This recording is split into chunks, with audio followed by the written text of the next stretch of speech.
Cada vez más personas desarrollan cáncer de pulmón haber fumado nunca, revelan una de las causas. Madrid.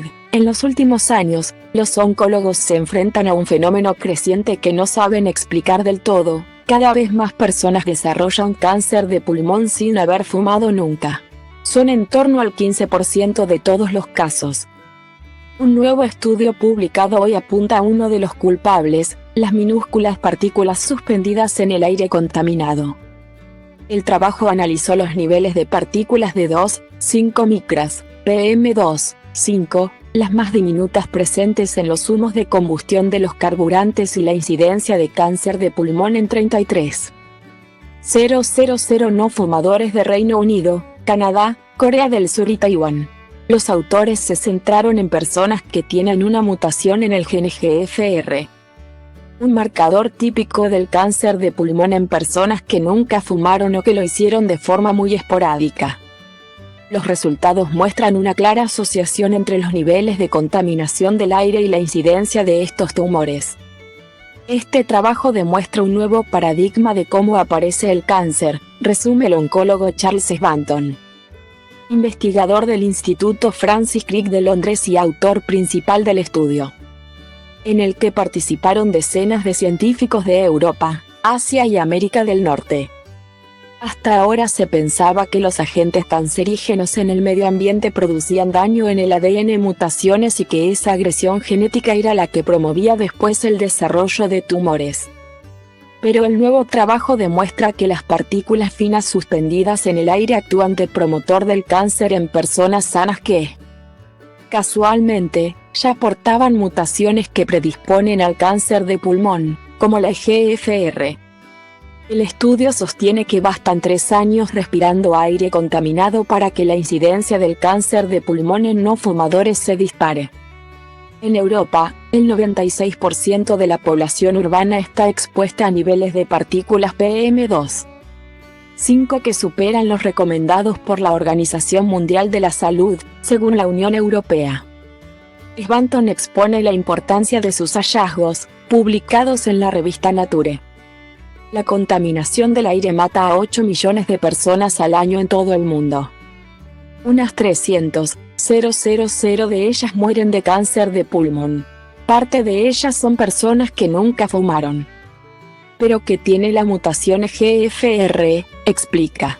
En Europa son en torno al 15% de los pacientes, pero en Asia el porcentaje puede llegar al 75%.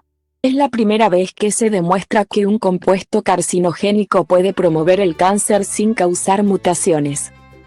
Pensamos que esto es solo el principio.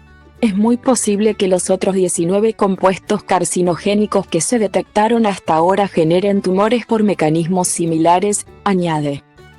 Los investigadores demostraron en ratones que las partículas finas provocan una inflamación del sistema respiratorio y que es esta la que desencadena la aparición de los tumores de pulmón en individuos que poseen mutaciones que predisponen al cáncer, como EGFR y CRAS.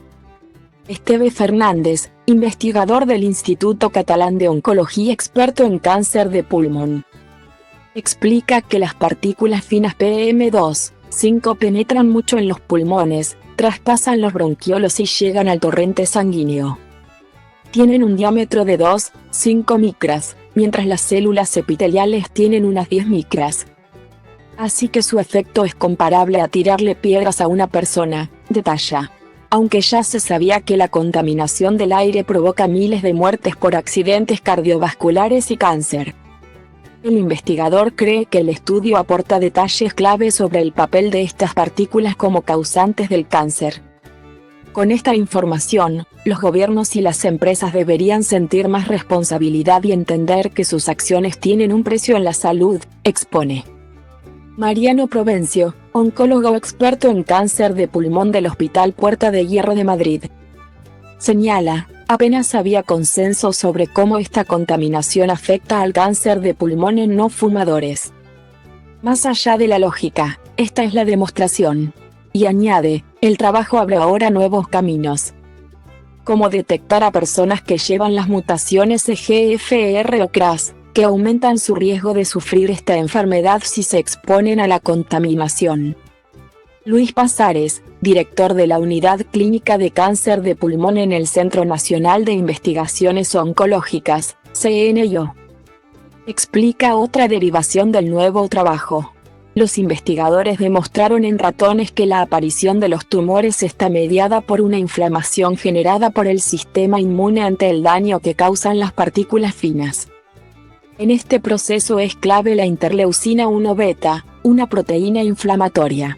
Los científicos constataron que, si se bloquea esta molécula, se frena la aparición de tumores de pulmón. Precisamente, existe un fármaco experimental llamado canakinumab que bloquea la interleucina 1 beta. En un ensayo con más de 10,000 pacientes, el fármaco demostró una reducción importante del cáncer de pulmón de forma inesperada, pues se había desarrollado contra el infarto de miocardio. Esto abre la puerta a tratamientos antiinflamatorios para prevenir el cáncer de pulmón, explica Pasares. Laura Mezquita, vocera de la Sociedad Española de Oncología Médica, considera que el trabajo apoya un cambio de paradigma respecto al cáncer de pulmón. Aunque el 85% de estos tumores se debe al tabaco, no todo es achacable a ese factor.